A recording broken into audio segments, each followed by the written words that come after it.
Kata pengarang rahimahullahu ta'ala. Assalamualaikum warahmatullahi. Bismillahirrahmanirrahim. Alhamdulillahi rabbil alamin.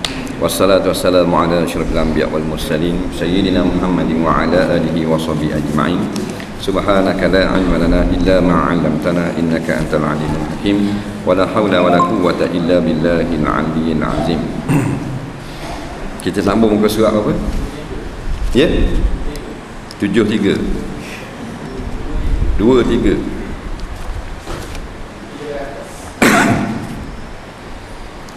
Qala al-mu'allif rahimahullahu ta'ala wa nafa'ana wa iyyakum bi'ulumihi fid dharain amin ya rabbal alamin. Kata pengarang rahimahullahu ta'ala, dan setengah daripada faedah dapat anak itu jadi manfaat bagi ibu bapaknya pada hari kiamat apabila mati anaknya itu pada ketika kecilnya.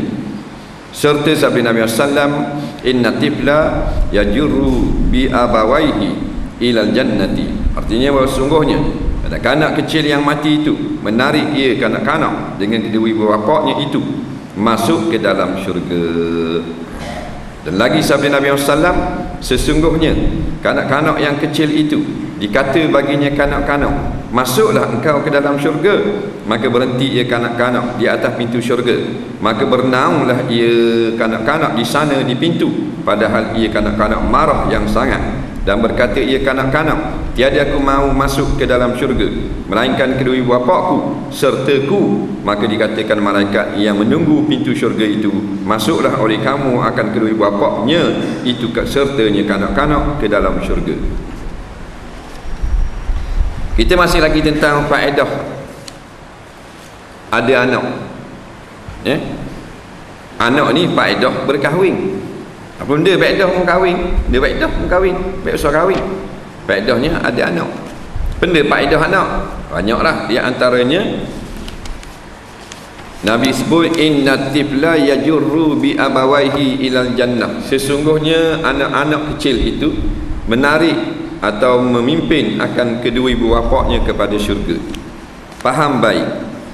Maksudnya kanak-kanak yang mati sebelum daripada balik, bukan hak besar.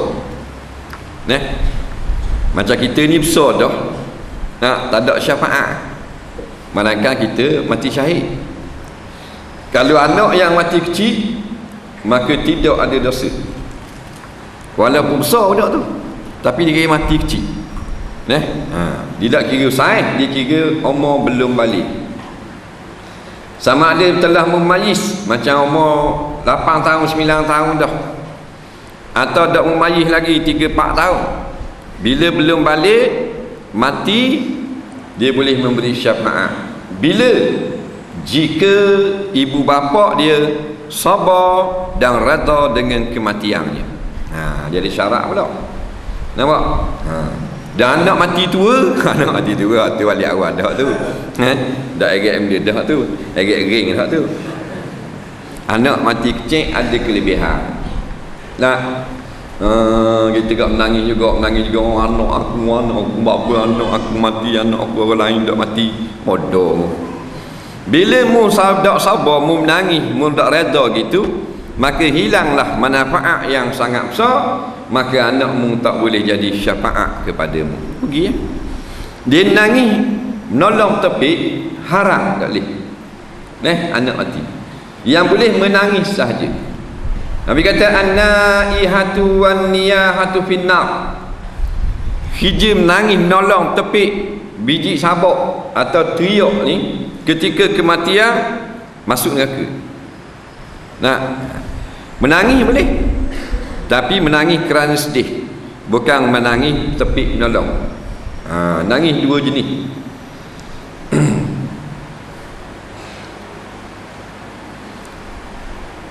Dah dulu kita nangis lok itu masa anak kita mati gitu. Leni dak dah kira ke mana? Ada anguh. Hak kira masih dia mati gitu. As-sabru 'inda sadmatil ula. Sabar yang dikira ialah ketika berlakunya kejadian. Waktu anak mati kecil jangan tepi menolong.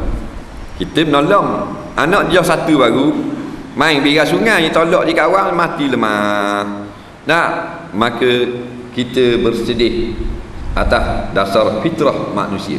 Itu betul kan? Boleh bersedih atas dasar fitrah, kerana manusia ni dia hilang benda yang disayang, dia nangis. Tu tak salah, tak haram. Kalau teriak, haram. Dan benda beza nangis dengan teriak. Nangis ni keluar air mata, bercukacita, bersedih. Nampak? Teriak ni merau. Anak aku, anak aku, anak aku. Tu haram, dipanggil niyahah, biji sabak, bahasa kitab lama. Bahasa Terengganu ni tepik nolong. Nak tengok waktu berita. Anak dia mati, tunjuk dekat wad mayat, tepik nolong, mok dara, wah tepik. Nak pun arak. Lu pun arak kau, wah habis. Tu ya tu. Ni tak kira arak dah arak. Nampak? Ini tak ada peduli siapa. Kita ambil waktu arak, ambil hak tak pakai awak, tepik nolong. Hak belum berani dah ambil. Gerak Melayu ni. Nabi kata siapa yang tepik nolong ketika kita mati, mama dia mati tu toki ke cucu, dia masuk neraka. Lepas tu Allah matikan anak Nabi sallam Ibrahim ketika umur setahun ni. Demam panas mati. Comel loteng anak Rasulullah lelaki. Wafatlah. Maka menangis Nabi sehingga keluar air mata.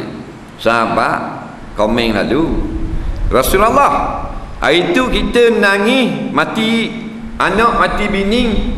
Rasulullah kata tak boleh, haram. Dan ni Rasulullah mati Ibrahim, apa nangis kau? Kopling lalu. Padahal Nabi tu nak pemimpin paling besar, boleh kopling. Kalau kita kopling gitu, hai syekh. Faham tak? 2 tahun Taiping. Tengok Rima Taiping dalam zoo. Tu ada pula orang komen sikit ISA. Nabi menjawab, yang diharamkan adalah mengeluarkan suara bertepik menolong. Aku menangis mengeluarkan air mata kerana dasar sedih seorang manusia. Hak tu boleh. Nangis biasa dah. Lepas tu kalau ada kematian bunyi gitu, tu ya tu.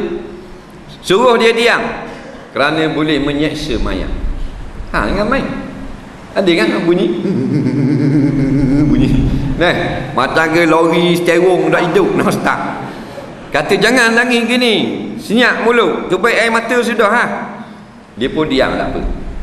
Bunyi juga degil, teruk tanah. Faham tak? Erek teruk tanah, tak reti bahasa, jauh daripada si mati, kerana boleh menyakitkan si mati.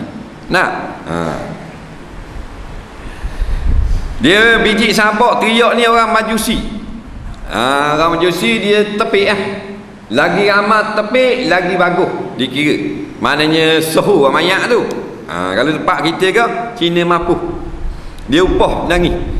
Kalau 2 orang nangis lebih hebat daripada seorang nangis. Dulu orang Melayu ambil upah nangis. Kita tak ada, orang ceritalah orang Melayu. Orang Melayu Islam. Jadi Cina ni tak ada orang nak tukang nangis. Dia upah orang nangis. Kalau tukang ambil upah Melayu, nama derih, nama tudung dengan guni kepala. Tudung dengan guni belakang tu khanda lah. Banyak kapil. Kalau tudung dengan guni tu ikut belakang, tak nangis sungguh wak lolok 30 ya boleh. Nampak? Hukumnya kena laknat belaka. Jadi apabila mati anak dan sabar, maka jadilah Tuhan berikan anak tu memberi syafaat kepada kita. Biiznillah liman yasha, dengan izin Allah bagi orang yang Tuhan pilih.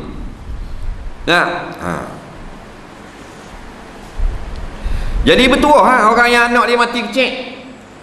Jadi pada satu pihak dia berduka cita kerana hilang satu nikmat, iaitu anak. Pada pihak yang lain dia bergembira kerana Allah menjanjikan akan kebaikan di hari akhirat. Allah tak jadikan suatu musibah kepada orang beriman melainkan mesti ada hadiah yang menunggu di akhirat. Tu akidah ahli sunnah wal jamaah. Nampak?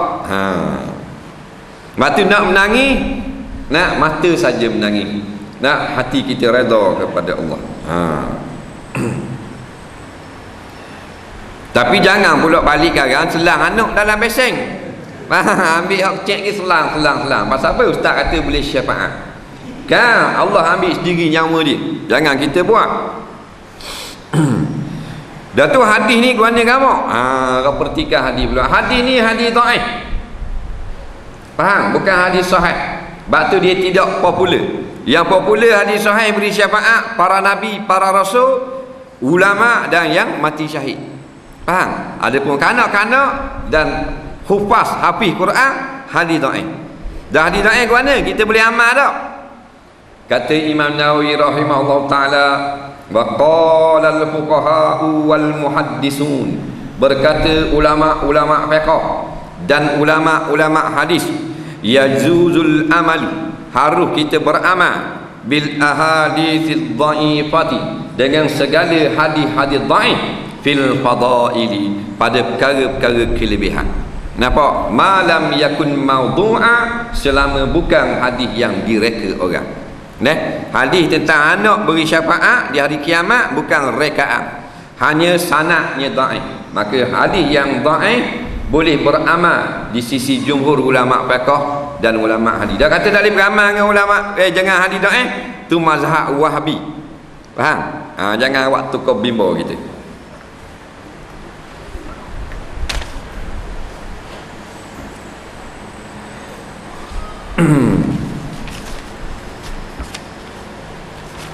Baik.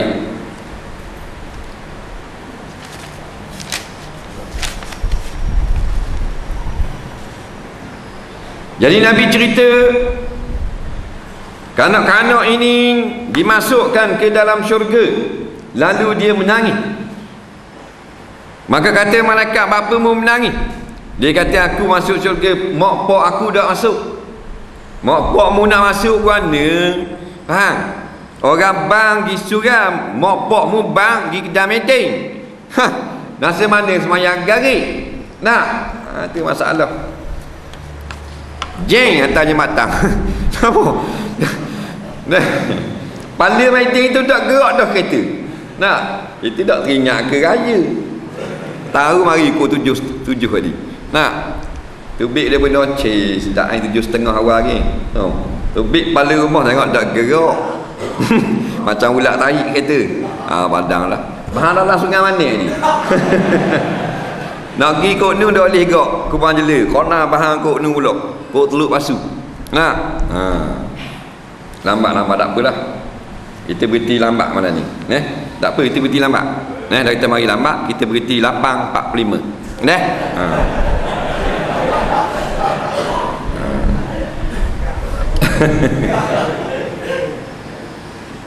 Dan apa yang budak-budak cek masuk syurga? Khabar sama dah ulama sebut. Siapa jiwa yang belum balik mati, tidak ada kesusahan baginya. Bila sebut tak ada susah, dalam kubur tak ada gelap, kerana gelap tu susah. Dalam kubur tak ada soal jawab, kerana soal jawab menyusahkan. Dalam kubur tak ada menatang, kerana menatang menyusahkan. Dalam kubur tak ada fitnah, kerana fitnah kubur menyesatkan. Bakit padang mahsyar tidak berkepit, bertindih-bertindang, kerana tindih-tindang menyusahkan. Tidak tenggelam dalam peluh, kerana tenggelam dalam peluh menyusahkan. Tak kena panas matahari, kerana itu menyusahkan. Nampak? Faham situ kan? Surga hak neraka, hak manusia menyusah. Neraka lah, tak ada neraka. Walaupun ayah dia Hindu, nampak? Dan nama dia Hindu juga. Arumugam, son of Murugaya. Faham? Tapi mati kecil, baru dujah 2. Arumugam ni masuk syurga. Faham? Walaupun ayah dia umur 3 lain, tak ada air, lama dengan kapur. Faham tak? Masuk syurga. Ayah dia Cina Buddha sembah Topekong. Dia mati kecil, baru 5 tahun kau dah talikan nita jalan, tepuh di leri minyak, lepeng budak. Nama Linggopo. ayah dia soilek, tak ada kira lah. Oleh kerana dia tak balik lagi, masuk syurga. Ayah Kristian, anak tak balik lagi mati, kena tembak, masuk syurga. Nampak? Budak anak orang kafir, anak orang Islam, masuk syurga belaka. Kerana bila belum balik, tidak kafir sedikit pun. Tak balik, tidak kafir. Dan siapa kafir? Ayah dia kafir. Nampak? Sebab tu kalau anak orang kafir, jangan panggil kafir. Pergi kedai beledi, kedai plastik. Dah tokai kafir, ada anak dia tu jauh satu, dia nak suruh tanya ambil beledi tu waktu baik. Dia panggil, kafir ya. Jangan panggil gitu, budak tu baru jauh satu. Haram mu panggil kafir gitu. Nampak? Baru jauh satu baru 7 tahun. Balik paling kurang 9 tahun. 15 tahun paling lewat. Jangan panggil kafir gitu, panggil anak kafir. Anak kafir, baru tu anak bagi si kafir, dia tak kafir, dia panggil umat fitrah yang tidak ada dosa pahala. Hak ni yang Nabi kata kullu mauludin yuladul alal fitrah, semua baby dan budak kecil lahir fitrah. Apa makna fitrah? Adamul ismi, tak ada dosa. Bila dia tak hilang nama fitrah, balik baru hilang nama fitrah. Dan dia buat dosa, ayah dia pergi nyembah tu, kau ni nyembah tak? Jawabnya rupa saja dosa tapi tidak diambil kira. Nabi sebut di dalam suatu hadis, rufi'al qalam an salasin, tidak ditulis dosa dan pahala daripada 3 golongan. Yang pertama, anis sabiyyi hatta yahtalima, daripada budak-budak cek yang belum balik sampai dia balik. Dah balik main teruk judi pun tidak dosa. Walaupun dia buat dosa besar, minum arak. Kalau tak nikah, dia beli arak selori minum, sekelas minum, tak dosa sikit. Kerana Nabi kata rupi'ah, diangkat qalam, mana tidak ditulis. Faham? Tak tulis.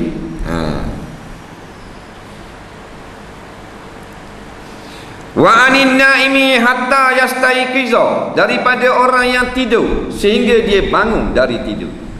Tengah tidur dia kata kalimah kufur, ngigar dak kufur. Tengah tidur dia cerai isteri dia, aku cerai mu hei bedah dengan 1000 talak, dak kata. Pasal kata 3 dak kata. Pasal ngigar. Tidak diambil kira. Tengah tidur dia kata aku wakaf dah tanah aku wak nuar dekat Kusteng, tak jadi tengah tidur. Faham?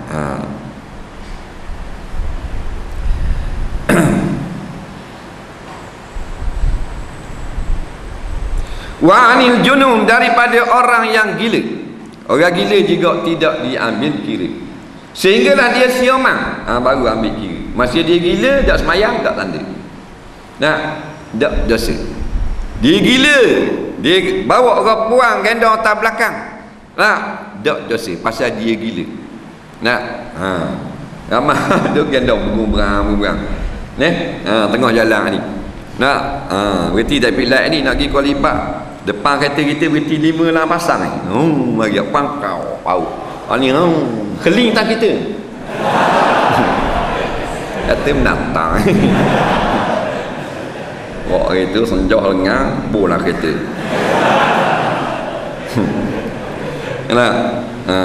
Jadi kita suka baiklah, husnuzon ni mungkin gila.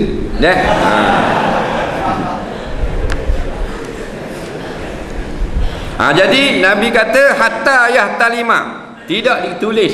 Nabi tak kata anak orang Islam, anak siapa? Nampak?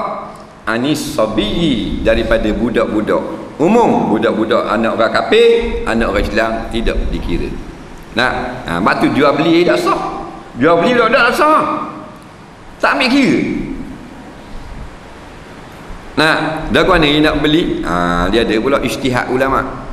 Kalau kita suruh anak kita pergi beli motor kedai, atau kawan kita nak jual rata, nak jual cicing katakan, nak mata Zamrud Ija tu, 1,500. Nak kita suruh akik anak kita pergi beli, anak kita tak balik lagi, tak sah. Tak sah. Suruh anak kita pergi beli tanah, tak sah. Suruh anak kita pergi beli benda lagi, benda-benda apalah yang harganya memang harga orang dewasa, tak sah. Maka dimaaf budak-budak membeli barang-barang keperluannya sendiri. Lepas tu lah kita kata jangan suruh budak tak balik lagi, nak pergi beli benda-benda. Yang boleh beli barang dia, celak nak boleh biskut cotek. Tu bagian dia. Nak beli bola dia, istu air. Kerana kalau hak gitu nak suruh mak gak beli lelah budak-budak dia beli mak.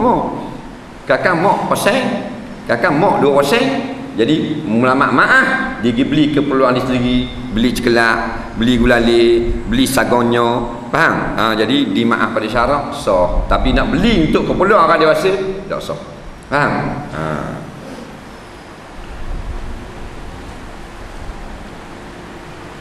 Jadi fahamlah kita bahawa budak-budak ni ramai dibangkitkan di padang mahsyar, tidak ada kesusahan, dan mereka ditidurkan di dalam alam barzakh. Tanang tu mati tu tidur, macam tidur bangun kiamat, bangun jaga juga, tak tidur bangun. Kita dah tidur lah kubur, nampak? Letak 7 lakah je, mari je malaikat, nampak? Kita dewasa tu. Jadi sedap mati budak-budak gitu lah. Nak dak lidah dah kita tua tu. Ya. Kemudian lagu mana budak-budak ni? Ada orang pertikada kalau bakit di padang mahsyar, nak dengan susah orang beriak cok, ramai beribu juta bilion, nak bertindih-tindih dak ke nyanyi budak-budak. Pasal dan ramai gitu, orang tubuh besar tung. Nak orang tubuh sasa tung dak kanak-kanak dak nyanyi ke dia. Ya, semua manusia dibangkit atas keadaan lagu mana dia mati. Siapa yang mati umur 6 tahun, dia bangkit umur 6 tahun. Tak bangkit umur 30. Orang mati umur 60, bangkit 60. Orang mati umur 100, tak gerak dah, pokok lapang, bangun pokok lapang. Budak umur 2 bulan, bangun 2 bulan. Budak umur bukan 2 bulan dalam perut, 2 bulan dalam perut tidak bangkit. Yang bangkit 4 bulan dalam perut, bangkit padang mahsyar. Dan nak 4 bulan gugur, tak bangkit. Kerana 4 bulan tiup roh. Setiap yang tiup roh akan dibangkitkan di padang mahsyar. Allah punya kuasa, budak-budak ni tidak merasa susah payah seperti mana kita rasa di padang mahsyar. Nah, orang tindih-tindang dia tak kena. Orang panah dia tak kena. Orang ada peluh telang dia tak kena. Duduk dalam keadaan aman damai. Bergerak berjalan ramai-ramai, ada umur 6 bulan, ada 6 tahun, ada 4 tahun setengah. Nak bergerak ramai-ramai, MCA ada, MIC ada, hak tu. Bagian cucu, toki tu dalam obeng. Tak? Pasal kapit, bergerak ke syurga. Nak masuk syurga. Ulama sebut anak orang kafir dalam syurga menjadi khadam bagi ahli syurga. Khadam ahli syurga. Khadam ni berkhidmat untuk isteri kita. Orang puan masuk dalam syurga, dia ada khadam. Nampak? Dipanggil wildan. Wildan ni budak-budak cek, anak orang kafir mati sebelum balik. Nak boleh ke siapa? Boleh ke bini kita, orang perempuan beriman. Ramai dia boleh. Ada orang puang yang masuk syurga, dia dapat 1000 wildan. Ikut nak suruh tengok bini kita di rumah masa anak kita kecil lagi, baru 3-4 tahun, dia buat kerja rumah lagi. Bila anak kita 3-4 orang ni besar belaka dah, Kak Long tak kata 5, ada Kak Ngoh baru tak kata 3 dah, adik Su jejah 6 dah. Bini kita dah buat kerja dah, duduk kipas gitu kata-kata. Kak Ngoh masak nasi. Faham tak? Kak Long dah jampu pergi siapa? Dia bagian ngetok. Maka atas dalam syurga dapat beribu-ribu orang, anak orang kafir mati kecil, khidmat untuk isteri-isteri ahli syurga. Faham? Dah kita boleh tak? Kita tak boleh bintang. Dah kita boleh benda. Kita boleh tu je, bidadari je. Bidadari ni gimana? Bidadari ni lawa lah, perempuan yang sangat comel. Nah, kali dia Allah muka dia sekali, dia buka selendang gitu di langit, orang dalam dunia nampak belaka, semua mati. Bapa mati, tak ingat makan minum. Bapa terlapor lawa, jadi bengong, macam kena biu. Terlapor lawa jadi macam kena dadak, mati. Tak makan minum, tengah naik motor lepas hendak naik kereta tumbang lah nyawatan. Terlapor lawa dah, maka orang tengok muka dia sekali, sebut dalam hadis, punah dunia, jadi hancur lebu. Orang ke laut, dok dalam ke laut, teruk ngebuka-buka, ngesau teruk habis. Nah, jadi bengong habis. Boleh terapi tidur terus tengah jalan. Dah, JBG tengok kekah terus. Tu, signboard berhenti. Nah, pasal apa? Terlapor lawa, jadi gila habis. Tu baru selok nampak mata sikit. Tu bidadari gitu lah. Nah, perempuan atas dunia ada lawa kita orang tengok jadi gila, tak makan minum, ada? Tu dak cakap nak gong.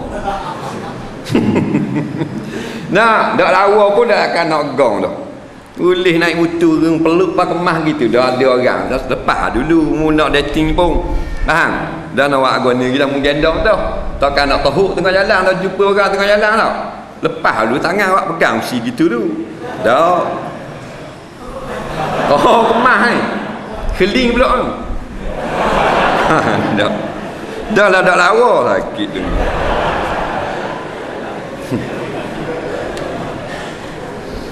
Ni orang lawa sungguh. Dah budak-budak waktu guana masuk syurga dengan ibu bapa. Tapi ibu bapa yang sabar atas kematian dia, Tuhan beri kelebihan, dikafarahkan dosa dia dengan sebab dia sabar. Tuhan ambil nikmat yang sangat dikasihi anak. Kerana anak harta yang paling mahal di dalam rumah tangga kita. Dia mahal kali. Rumah mahal 480,000 banglo, lasir 15,000, TV 58 inci, 72,000 sakut dinding. Nak pakai remote control. Nak kalau rendang belakang 2 T, orang gaji sutik, tokel sutik, orang kaya. Tapi anak tak ada. Orang itu miskin di dunia. Apa? Ada anak miskin ni. Rumah buruk je, PPRT minta dengan JKK. Tak ada, bukan kata nasi, tikak tak ada. Buka tikak jatuh debok daun. Tu lelaki balik karang kerja, ambil naik tikak mula. Miskinnya. Kabinet dapur tak ada, pakai selit celah latar. 6 T selit pinggang, 2 T jatuh, debok jatuh bawah.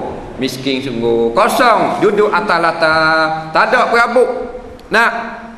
Bilik-bilik pakai sekat dengan kain gitu, kain pelekat, cat gajah duduk, tambah kata rupiah, retang, bilik ayah. Miskin sungguh. Tapi anak 13 orang kaya. Orang kaya 13 anak. Dah anak kejar. Nak ni berok, ni cirit, ni motor, ni sakut pagar, ni kejar biasa. Suka. Tu orang kaya tu. Walau rumah dia buruk. Jadi anak biar ramai lah. Kalau Tuhan berilah ikhtiar. Kalau boleh biar bini kita tu tak balik, duduk di wap saling sokmo. Kita pergi tidur di ni.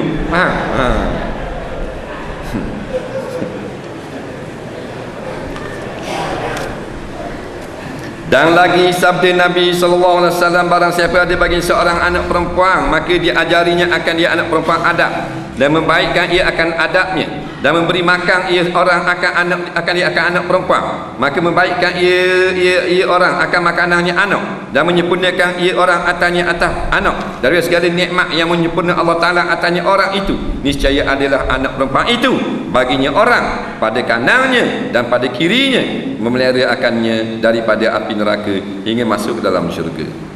Nabi kata barang siapa ada seorang anak perempuan, lalu dibelanya anak itu dengan molek, dia ajar adab.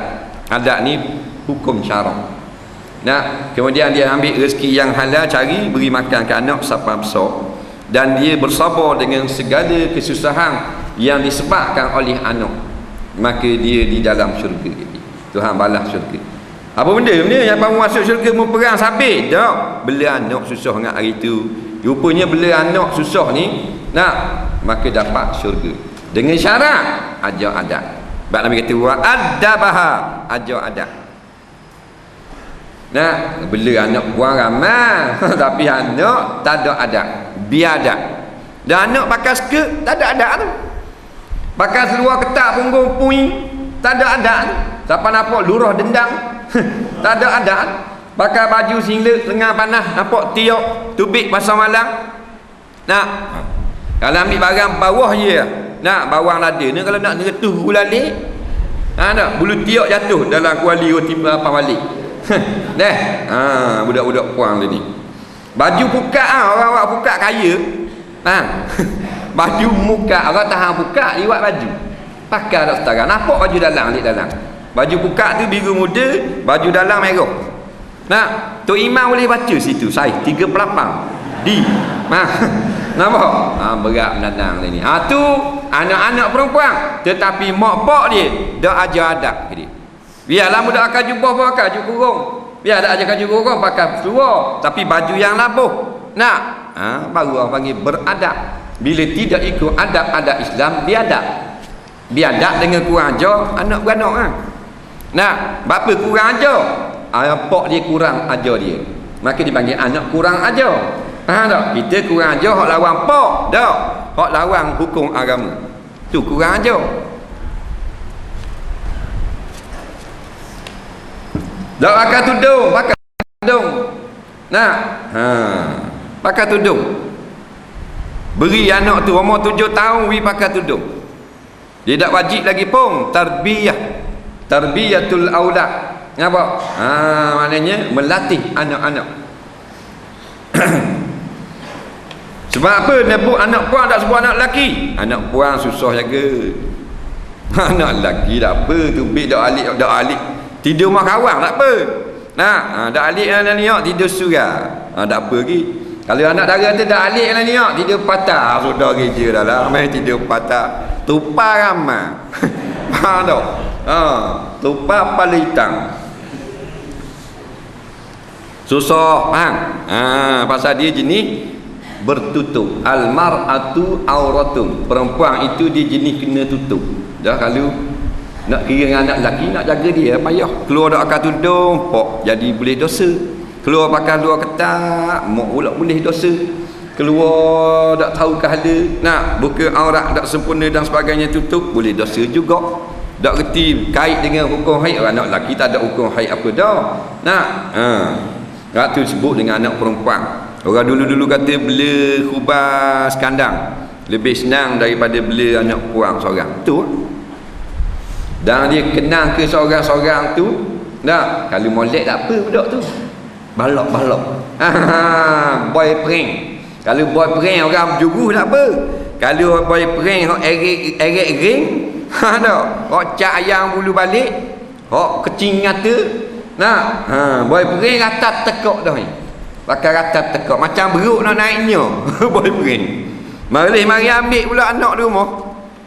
Ngerzek beri. Congek dari belakang. Depan rumah. Ayah hak tini kata, kelas juga budak ni. Nampak aku buat nak jadi setara. Nampak. Mak Ita tengok, budak ani pula ni. Ani ada makcik, Ani. Boleh panggil gitu dia pergi lagi dapur mak. Ani rasa kawanmu tu mari cari mu nak kita ni. Handsome ke mak tengok. Pakai kata tegak macam beruk gila. Dia kata handsome, waduh. Lengang bapak macam kata bozai. Nampak aku mana? Alien. Makhluk asing. Luar pendek, keting macam ke? Macam Aizah lagi keting, hitam betung. Allahu Rabbi. Kalau mari nak kenalan anak dia, orang tertik tening, nak buat isteri boleh tahan kira. Bodoh tu pakai menantu. Luar pendek bunga. Nampak mari boleh ambil anak dia. Mu nak pergi mana? Nak ajak pergi mana? Nak pergi dina mak belukar bukit. Waterfall. Air terjun. Molek air terjun atas anakmu pula lagi. Nah. Oh, gitu dah. Dah tu dia kata tunggu kejap mak buat ni sandwich. Mak buat sandwich. Boyfriend nak bagi air anak nak mak buat sandwich. Nak. Duduk di mana bang? Nampak? Pak lelaki kata, "Walam jai." Nampak? Patut kata tegak walam jai. Nak. Walam jai kat mana budak abang Dun kalau berang mak cik. Atas dain tu. Nampak? Ala berat menandang tadi. Ganda abang mak kata aku dulu gini kat dulu. Ayahku ganda. Nampak? Duduk atas indah biskai zaman dulu. Berat menandang dah ni. Tu jadinya tak reti ajar adat langsung. Tak? Tu jadi beli anak ramai orang beli anak. Dah tu berderu anak dia.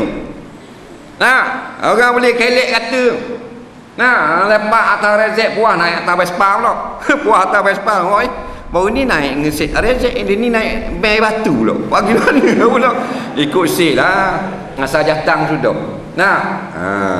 Itu penyakit. Kita ni orang lelaki bagian munah. Betul tak? Tukang munah kita lah. Muh lah. Aku pun sama kau. Mana kena lelaki umum. Puan bagian kena kecek. Lelaki tukang kecek. Punah habis masyarakat.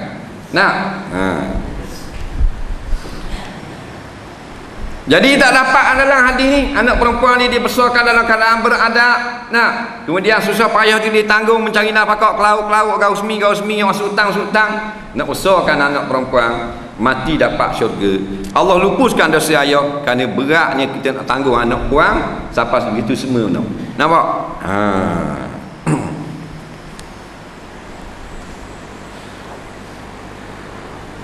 Dan lagi sabda Nabi wallahu a'lam. Kita tengok soalan. Jadi sebelum kita baca soalan, malam ni kita kutip derma untuk disumbangkan pada pembinaan pondok madrasah Ma'had Tahfiz Asy-Syifa depan Masjid Kolam Kolibah hak terbakar baru ni. Asrama tu terbakar, nak buat asrama lain. Jadi kita pakat derma. Nampak? Jadi tong tu ada di pintu kat gini. Tong tu ada di pintu. Surat ni ada dengan saya dah. Derma lah. Orang yang banyak bersedekah cerah kubur dia. Kalau kita bawa meter tak cerah kubur. Banyak bersedekah. Hak patut kita nak belanggar dah terlepas.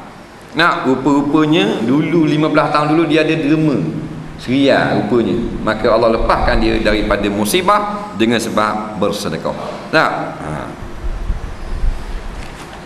Baik, kita tengok soalan.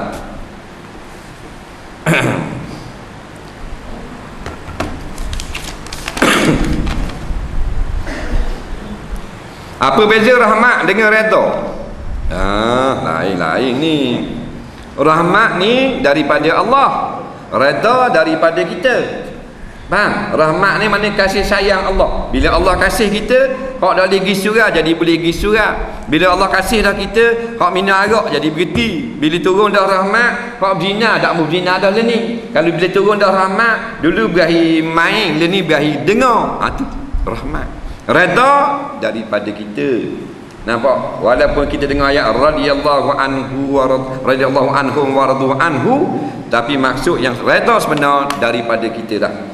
Kita redha, kita terima segala qada dan qadar Allah tetapkan berlaku ke atas kita, baik ataupun buruk. Seorang tu lepas sembahyang dia ada kesancak pada tapak kaki. Sekiranya dia tak pasti sama ada terkena sebelum atau selepas ambil wuduk, sembahyang mula ke tak? Soalan sama dengan batu buruk pukul 3 ni. Jadi lepas sembahyang tengok di tapak kaki ada cak setapak. Maka dia tak pasti cak ni kita pijak lepas ambil sembahyang ke sebelum ambil wuduk. Kalau sebelum ambil wuduk kita tak sah, semayang kena buat semula. Kalau lepas ambil wuduk baru kita pijak, maka sah dah semayang tadi. Tapi yang ni tak tahu. Bila tak tahu, boleh ambil belakalah hak mana-mana, sunat je pergi ambil wuduk. Pasal tak yakin hak mana satu. Faham? Takkan saya ajak pergi raya di rumah dia, raya Cina. Hari pertama apa hukum sekiranya saya pergi? Berlaku khilaf di kalangan ulama pada menyambut akan tahun baharu Cina ini. Yang ulama kata haram kerana dia berkait dengan agama, yang ulama kata tak haram kerana berkait dengan adat sahaja. Jadi walau begitu, tak payah raya lah hari pertama. Kerana kita pergi rumah pok saudara kita hari raya berapa? Raya Kelapang tak pergi lagi. Nah, padahal pok saudara kita sendiri. Nah, kita pergi rumah anak saudara kita raya berapa? Raya Kenang baru pergi. Nak pergi rumah mak saudara raya ketiga baru pergi. Dah ada rumah orang kafir kena pergi raya pertama. Sebab apa? Rapat benar kita dengan orang kafir. Nak apa beza makmum masbuk muafik sekiranya seorang jemaah datang, imam telah pun membaca surah lazim, dia sudah dikira masbuk. Muafik ni gini, bila kita takbir, lepas pada takbir tu kita ada masa membaca Fatihah sebelum imam rakaat. Umpamanya imam takbir Allahu Akbar, kita pun masuk asar Allahu Akbar, imam tak baca lagi Fatihah, maka kita dah baca Fatihah lagi. Itu panggil muafik. Masbuk ni mansubiqa, orang yang kena tinggal. Dia akad takbir Allahu Akbar, imam lam yalid wa lam yulad, tinggal ayat lagi, dah baca Fatihah habis. Tak dah dah, walaupun dia tak baca lagi tapi dia rasa tak dah dah, maka dia masbuk. Apa hukum makan kenduri rumah orang, patut kondeng pula nasi tak sedap, lauk tak sedap dan macam-macam lagi.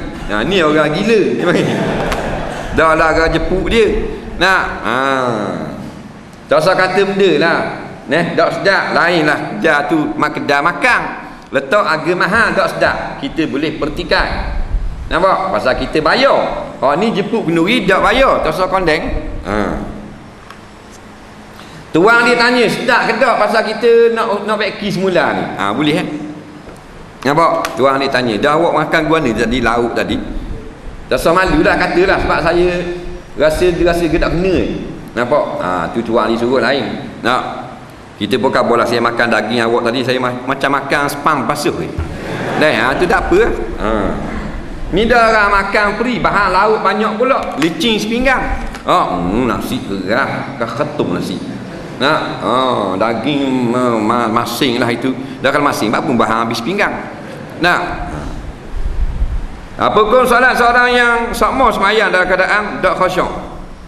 Kalau kita ni tidak ada niat atau azam nak khusyuk, kita berdosa kepada Allah. Tetapi kita sakmo nak khusyuk tapi masih belum dapat khusyuk, bukan sengaja kita lalai tapi terlalai sakmo, tak berdosa. Tapi pahala kita semayang sedikit. Tudung yang jarang macam mana dimaafkan dalam Islam. Tudung jarang ni nampak bayang saja kepala dan rambut. Umpamanya rambut dia tu dia sanggur dalam tudung. Sanggur tu bulat lah, tengok kok panas nampak bulat tu, tapi bulat sanggur dia tu bentuk kepala hitam. Nampak? Bayang sahaja. Kalau nampak warna haram, nipis tu tidak mematuhi syarak. Ada pun nampak bayang, makruh saja. Jangan bayang siapa nak bayang, sunat tak nampak benda.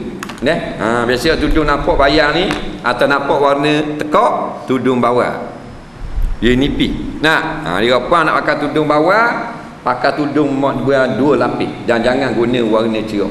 Kalau warna putih, warna kuning nampak tekak, nampak telinga. Ramai budak-budak orang puang pergi pasar pakai tudung, telinga nampak cokeng kat dalam tudung. Apa? Kain dia nipis, tak leh gitu. Dia pasal telinga ni aurat. Dah kalau mau pakai tudung nampak telinga dia, tak apa. Dah mau pakai baju tak jarang biar nampak dada. Nampak goyang itu. Orang yang hadiah ikan air seekor lagi mau beli. Kenapa rakyat Mesir buat demonstrasi pada masa ini? Jadi sumber-sumber yang kita dapati, maknanya mereka tak tahan lagi dah dengan pilihan raya. Nampak? Yang diadakan di Mesir banyak tipu. Husni Mubarak ni dia diktator, dia bapak sekular, melakukan kezoliman, penindasan. Nampak? Dia orang ni masuk menyebelahi puak-puak orang putih, Israel dan sebagainya. Dia benci kepada pejuang-pejuang Islam, melakukan kezaliman, menindas rakyat. Nampak? Mereka ni Hosni Mubarak ni, dia rakyat dia, sebahagian rakyat dia bela supaya sentiasa miskin. Dia tak boleh keluar daripada tahap kemiskinan, supaya dia sentiasa boleh beri bantuan. Sama dengan tempat kita. Kalau buat pelda, buat apa, dia buat biar susah gitu. Bila susah, dia beri bantuan. Bila bantuan, pilihan raya tak lawan tokek. Faham ke? Jadi akhirnya pilihan raya pakai pengundi atu Hosni Mubarak. Hak tak ada nama mari ngundi juga. Hak ada nama lah kapung di Mesir tak boleh ngundi. Lebong semua. Dah bila nak naik hak Islam, akhirnya tak tahan, pakai berotok senang. Tak, pakai kekasaran pula. Soalan seterusnya, bagaimana pendapat kata dosa anak-anak ditanggung oleh ibu bapa? Betul ke? Betul. Jikalau mereka ini tidak mengajar anak-anak itu perkara yang wajib. Dia ada anak seorang, dia tak ajar anak dia cara semayang, anak dia pun besar tak semayang, maka bila mati tetap dia dapat dosa anak dia tak semayang.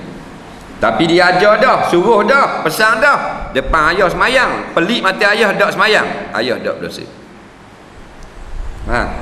Dia dah ajar anak dia pakai tudung, tutup aurat, ayah pun matilah, maka setiap kali anak tu keluar rumah, ayah dapat lagi dosa di dalam kubur, kerana anak tak tutup aurat sebab ayah tak ajar.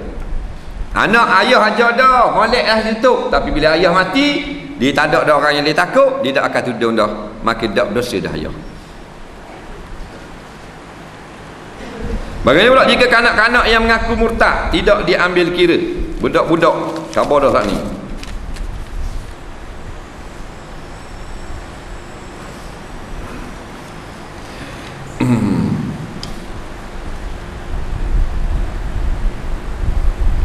Apa pandangan mengenai rancangan skeksa di NTB7? Perempuan-perempuan kru bekerja itu tak pakai tudung ketika menyiasat aktiviti paranormal. Mohon pandangan. Tak pakai tudung ada pada hadapan laki-laki ajnabi dengan sengaja, hukumnya tetap haram. Tak boleh. Kru NTB7 ke 7-Eleven ke tak boleh berlaku. Apa hukum jadi jururawat di hospital kerajaan? Memang kerja merawat suatu yang mulia, tapi pakaian tidak tutup aurat, tudung dimasukkan dalam baju, pakaian ikut bentuk tubuh, dan ketika belakang prosedur dengan baju dimestikan lipat hingga ke siku. Sedangkan jururawat di hospital Islamik seperti Pusrawi boleh je tutup aurat dengan sempurna. Jawabnya, bekerja tidak haram, tetapi kita mematuhi perintah supaya mendedahkan aurat kita sendiri, hak tu haram.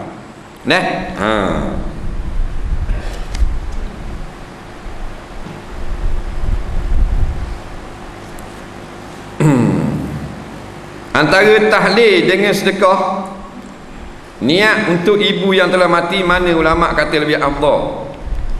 Lebih afdal sedekah daripada tahlil. Kerana tahlil ada khilaf ulama, sedekah sepakat ulama. Mak kita mati dah, kita ambil piti 1000, kita dermakan pada pondok umpamanya, atau madrasah. Niat sedekah ini daripada ibu kita. Nampak? Sapa kepada mak kita, ittifaq ulama. Apa kau racun rupuk di kubur? Maknanya kita tak cakur lah nak racun, tapi mak saya tak bagi. Jawabnya, tak boleh racun rupuk di atas kubur. Yang boleh racunnya rupuk di tepi-tepi kubur yang menyukarkan orang nak lalu ziarah kubur, baru boleh. Kalau orang ziarah tak ada kena-kena dengan rupuk saja kira racun, tak boleh. Hak atas kubur tak boleh, hak tu hak si mati. Kerana rupuk yang di atas kubur dia bertasbih kepada Allah.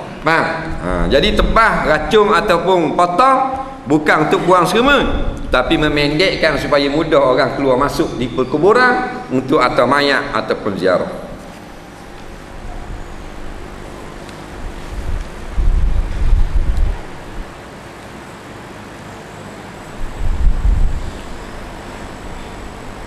Guanya kalah dia ni, lepas kalah tenang pula. Soalan ni jawab ke dia. Guanya tenang kalah. Jawabnya bertenang. Orang lelaki kalau nak nikah kena tahu 8 jenis darah puang. Tolong bagi tahu satu persatu. Bukan 8 jenis darah, 8 perkara atau 7 perkara yang keluar daripada kemaluan orang perempuan. Yang pertama air kecil, yang kedua darah haid, yang ketiga istihadah, yang keempat nifas, yang kelima wadi, yang keenam mazi, yang ketujuh mani, yang kelapan putihan. Wajib dia kena tahu. Hukum berkaitan warna beza kena tahu. Kalau berasa nak bini.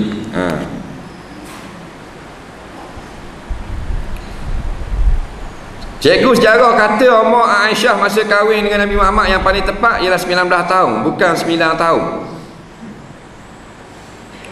Cikgu sejarah dia kata umur isteri Nabi Siti Aisyah radhiyallahu anha masa kahwin dengan Nabi yang paling tepat ialah 19 tahun, bukan 9 tahun.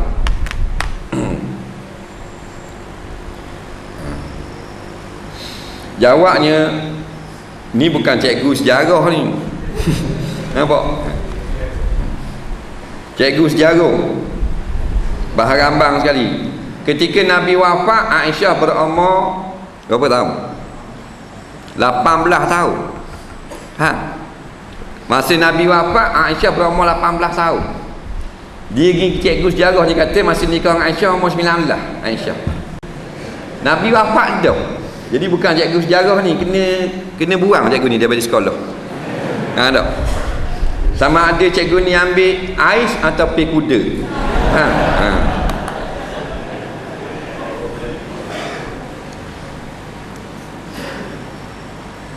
Apa yang dimasukkan dengan rezeki? Duit dalam bank atau duit yang dibelanjakan, pakaian dalam gerobak atau yang dipakai. Rezeki ni benda yang beri guna pada kita. Kita nak pergi situ jauh, kalau pergi motor baru dak lelah, maka motosikal rezeki. Kita lapar perut, kalau ada roti boleh gak puak bola mulut, maka ada roti itu rezeki. Sejuk malam ni tak ada baju berak, orang mari baju selai, kita pun pakai dak sejuk, maka dak sejuk tu manfaat rezeki. Adakah binatang akan seperti kucing akan dibangkitkan di akhirat kelak? Ya, semua binatang akan dibangkitkan di akhirat kelak.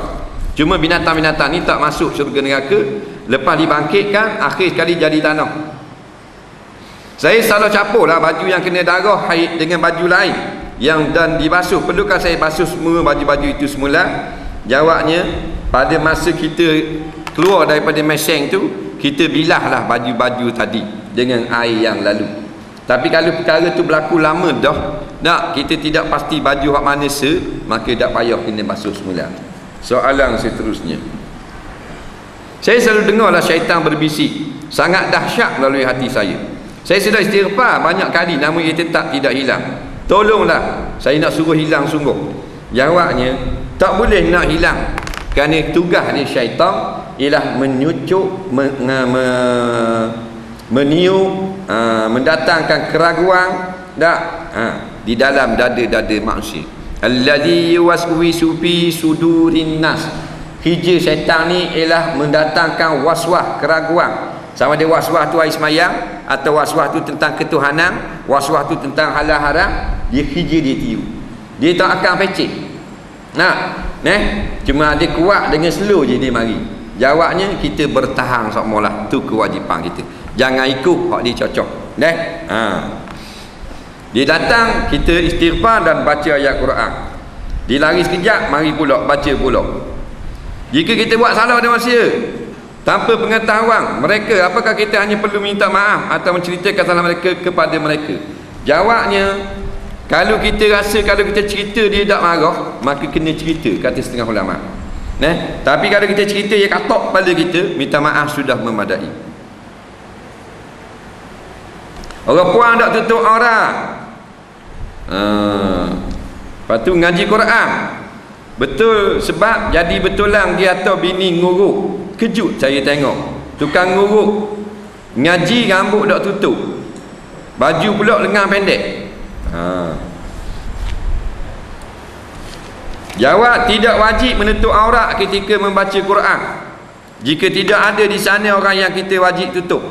Hukum menutup aurat ketika mengaji Quran sunat, bukan wajib.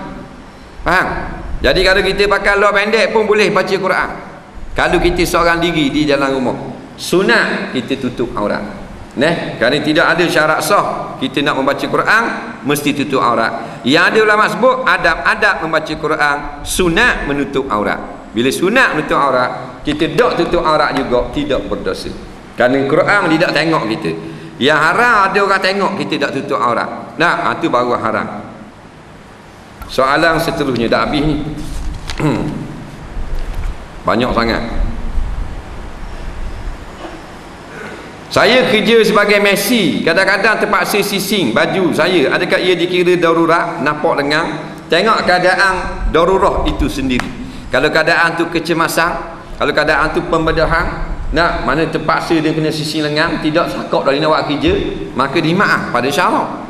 Tapi kalau benda tu benda yang biasa saja, cuma kita nak cek nadi sakit yang sising lengang tu, maka itu tidak perlu. Bila tidak perlu, tidak ada darurat sama sekali. Jadi kita kena berhati-hati, jangan buat mudah sangat. Siti berzina dengan Jom. Agak kurang. Kemudian dapat anak tu dipelihara oleh kakak Siti. Kemudian kakak Siti tu kahwin dengan Abu. Soalannya pada siapakah anak itu dibengkan? Bolehkah beng Abu? Kalau tak boleh, kenapa? Siti berzina dengan Jom. Jom mana? Kemudian dapat anak. Anak itu dipelihara oleh kakak Siti. Tak ada kena-mena. Bila kakak Siti tu kahwin dengan Abu. Abu lah tak kena-mena juga. Anak zina tu ialah anak saudara dia. Kerana adik dia berzina boleh anak, laki tak ada. Kakak ni ambil bela. Kemudian kakak nikah dengan laki. Nak suruh berbeng laki, tak boleh. Kerana Nabi kata beng ni beng ayah. Dan laki kakak tu anak ayah budak tu. Bukan dah, lepas tu tak boleh beng. Nabi kata fa innakum satud'auna yaumal qiyamati bi asma'ikum wa asma'i abaikum. Nama-nama kamu ni akan dipanggil dengan beng bapak-bapak kamu. Dalam Quran pula melarang kita panggil seseorang dengan bukan beng ayah dia. Jadi tak boleh, sebab tu tak boleh. Kena beng ayah dia sendiri. Dan ayah dia ada tak? Tak ada. Pasal nikih anak zina. Orang kita tanya Nabi dah, kalau berzina gini beng siapa? Al-waladu lil firash. Anak zina beng mak. Faham? Mak mana? Budak tu hak anak adik dia hak zina tu. Soalan seterusnya.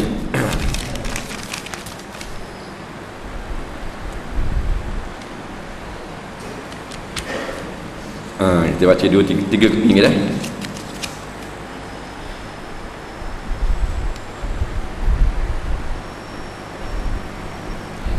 Apakah yang perlu kita baca ketika angin kuat?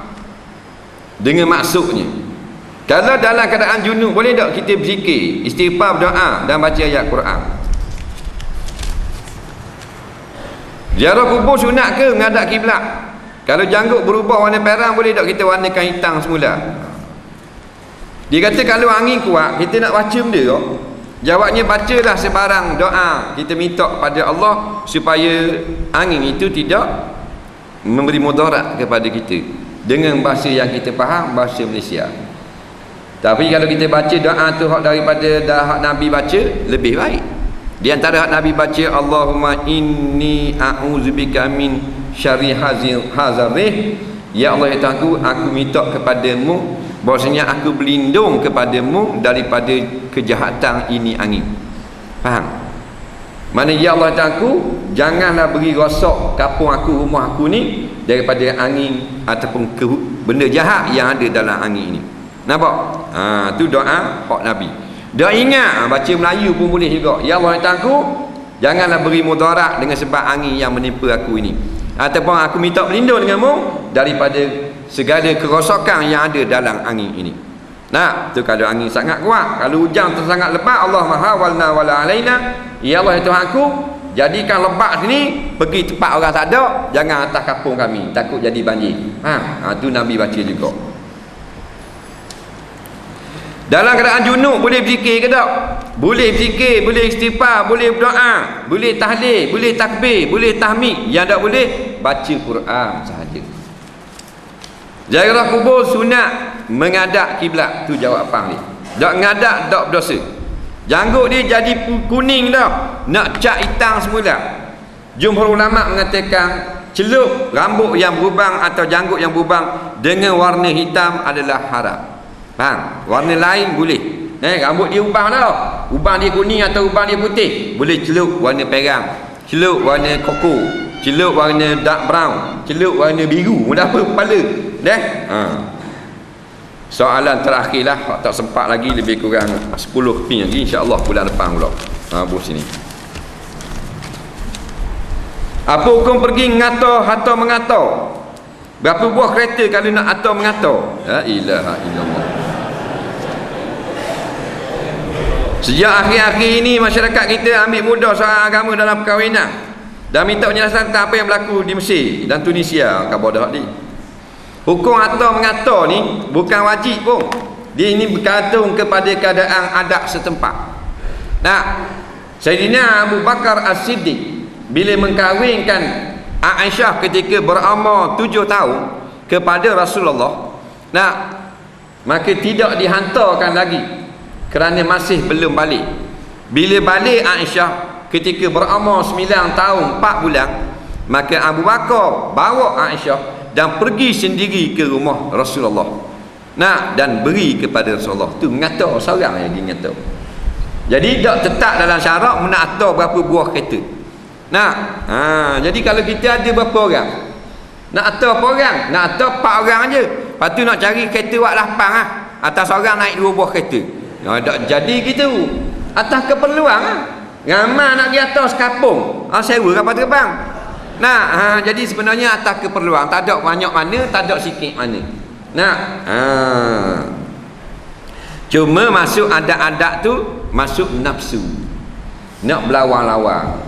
Nah, kalau rumah kapal dalam kapal tu banyak sekali 8 bekas, dia 10 bekas. Biar sehu sikit nama. 10 bekas nikah. Biar pengantin tak lawa mana pun, hidung sama lepeng dengan pipi. 10 bekas. Faham? Pasal nak lebih pada orang. Nah, ada dah tapi nak tunjuk dia hebat lagi. Pelamin buat suku benar, tepoh. Nak orang pandai dia mari, habis 3,000 pula pelamin. Piti tak banyak mana, tapi jenis sagonnya. Faham tak? Jadi hak tu dilarang syarak. Nah, hak tu tak penting lagi. Nah, yang ada dalam sunnah buat makan. Nah, buat makan. Hak barang atau orang tu tak ada belaka tu. Barang tu barang tak wajib. Nah, yang ada aulim. Nabi kata buatlah kenduri. Nah, kalau kita rok kambing, kita rok biskut jagung. Supaya tersebar maklumat anak kita telah berkahwin, dan kita dapat pahala beri makan kepada orang. Tanda kita gembira kerana bakal dapat menatu. Nah, itu penting. Jadi kalau kita nak balik semula supaya masyarakat ni jadi juru dalam bab nikah kahwin, boleh. Orang lelaki kena main peranan. Yang jadi punah sekarang ni bab nikah kerana kita serah kepada isteri kita. Faham? Habis orang puang. Dalam bab lain dia tak apalah, dalam bab nikah kahwin dia pada haliang. Nah, ni molek wali tak jadi wali. Wali jadi khunsa. Faham tak? Ayah kenal dah lelaki molek dah berjuru dah nampak pergi surat. Nah. Mak kata satu bank aku tak kenal. Dah ayah kenal mak. Dah ayah mu kenal aku tak kenal. Tak nikah anak. Nampak? Tu semua tu khurafat belaka. Dia panggil masyarakat jahiliah. Mak pun dia ada hak pun dia. Dia kata dah aku beranak ke dia? Tahu dah mu beranak hukum syarak kata mu jadi wali. Mu tekan letak. Tak, mu tekan jaga ke wali dapur. Orang nak bagi minang, nak bagi misik, mu jaga bagian dapur. Faham? Orang lelaki duduk atas awak kira. Kita tak. Orang puang awak kira. Bila orang puang awak kira, Nabi kata akal kurang, agama kurang. Jadi macam ni. Nah, anak 6 orang dah habis pergi bayar hutang. 3 orang dah beranak, tuan kanapi duduk musang satu lagi tak bayar habis piti kanapi. Faham? Pasal apa? Nak belagak punya masa. Piti banyak lah apa? Piti tak ada. Jenis sagonyo. Jadi faham apa tu orang panggil sagonyo? Sagonyo tengok budak duduk makan. Dia kalau tunduk dah boleh makan. Dia kena lengok. Lengok. Lepas tu kena jetik pula. Jenis sagonyo. Pitih tak ada tu nak belagak, nak pelaming 2,000, nak barang 6,000, orang hantar orang 8,000 serba duduk serba apa. Anak mu apa dia? Hafiz Quran. Nah, orang tanya berapa anak makcik? 10. 10 anak kita 10 belaka. Nak 10 Ketuk busuk kohong. 10,000 hafal Quran. Faham? 15 juzuk, 30 juzuk. 8,000 tu ingat Sahih Muslim dengan Sahih Bukhari dan ada. Baru sempat 8,000. Nah, ini dah erti. Hei, dah erti. Nipah dah erti. Dah erti belaka. Belajar Napa Siti bodoh. Nak tanya hukum syarak dah erti. Kalau dah erti gitu, 3,000 dah. Panggil kameraman pula 1,500 nak belagaknya pasal. Nak. Jadi tugas kita, kalau kita kenal, boleh jadi menantu kita. Walaupun bini kita tak kenal, dia hak lain tu. Jangan beri dia jadi imam. Dia bukan imam, dia makmum.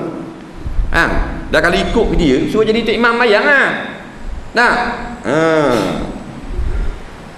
Ni masyarakat Melayu ni dia jahiliah dalam bab nikah kahwin. Kerana mentaliti Melayu mentaliti jahat.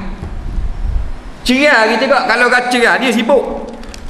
Cerai gini-gini. Laki tak berani tu gini. La ilaha illallah. Mu tahu apa? Dia cerai, tak ada jodoh, dia cerai. Apa sakak hidung dia cerai. Nah, tak kena laki orang nikah pula. Baru pergi mati bini rasa datang 3 bulan nikah pula. Ni Melayu jahat. Jahat pada naga kok tubik api. Faham tak? Ni jenis Melayu. Dia menikah kan agama suruh. Faham? Mu susah apa? Dia pinjam kena pituk mu. Dia nikah tu dia curi ke bapak mu. Nah, tahu. Dah kau kita biarlah. Biar kau sampai setahun. Ambil sadaknya tah atas kepala biar putus. Ni semua ni virus ada dalam masyarakat. Jahat belaka. Nak banyakkan kau puang, lelaki dah cerai. Betul tak? Lelaki dah cerai. Tu imam lah, tu imam. Tak apa.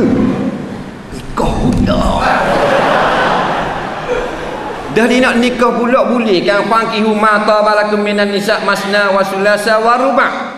Hei orang lelaki kahwinlah 2 atau 3 atau 4. Dah mu susah benda.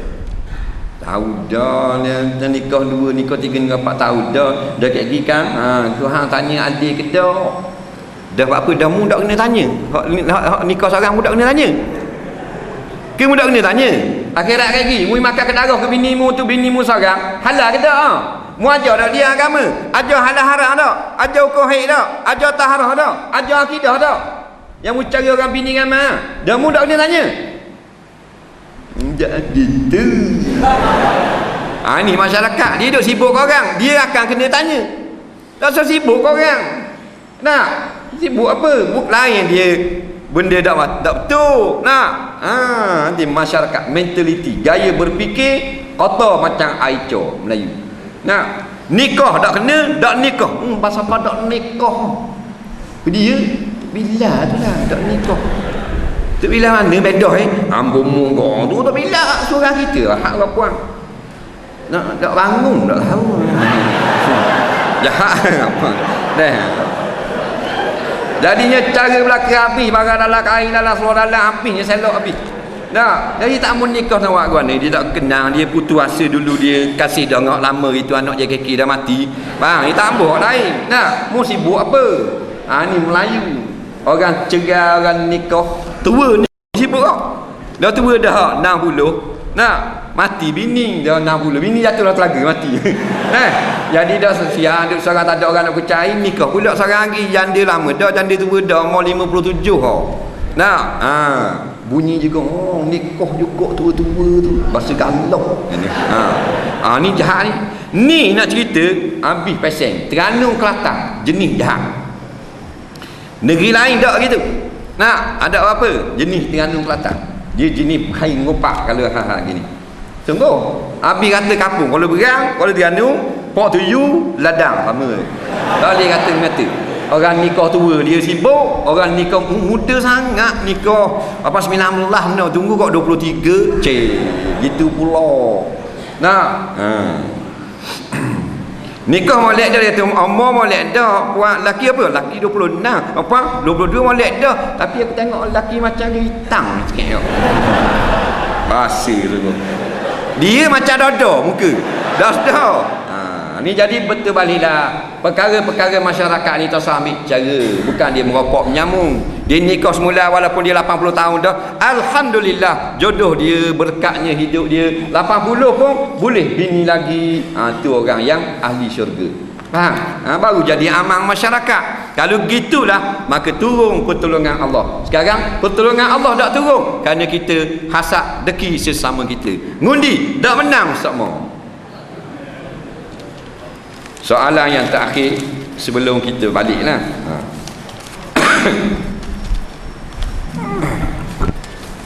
Lengok main pokok ni. Aduh lah. Situ aja kan. Apakah hukumnya kita mendermakan duit kita hingga kita tak berjaya naik haji? Baik. Derma sunat, naik haji wajib. Dia ada dah naik haji, boleh naik 10,000. Wajib dah. Kalau dia tangguh-tangguh memang tak ada piti lain, maka dia ambil 10,000 tu dia derma, maka hukumnya tak boleh. Dia berdosa kerana tidak pergi haji, bukan dosa kerana menderma. Nampak? Tak boleh. Kerana al-wajib al-wujub muqaddamun alal mandub. Yang wajib didulukan atas yang sunat. Tu kaedah dia. Nampak? Jadi kalau dia ada 10,000 boleh pergi haji dah, dia beri 10,000 tu untuk derma, tak apa, pasal ada duit masuk pula, bulan 8 ni masuk pula. Hak tu tak apa. Ni kalau modal tikang kena dulukan hak wajib. Melainkan dia nak buat benda yang wajib juga, ada 10,000 tapi rumah tak ada lagi. Kalau beli rumah 10,000 tak boleh pergi haji. Kalau tak beli rumah pergi haji boleh, tapi rumah nyewa sama, maka boleh beli rumah dulu. Kerana rumah keperluan hajat yang penting dalam kehidupan.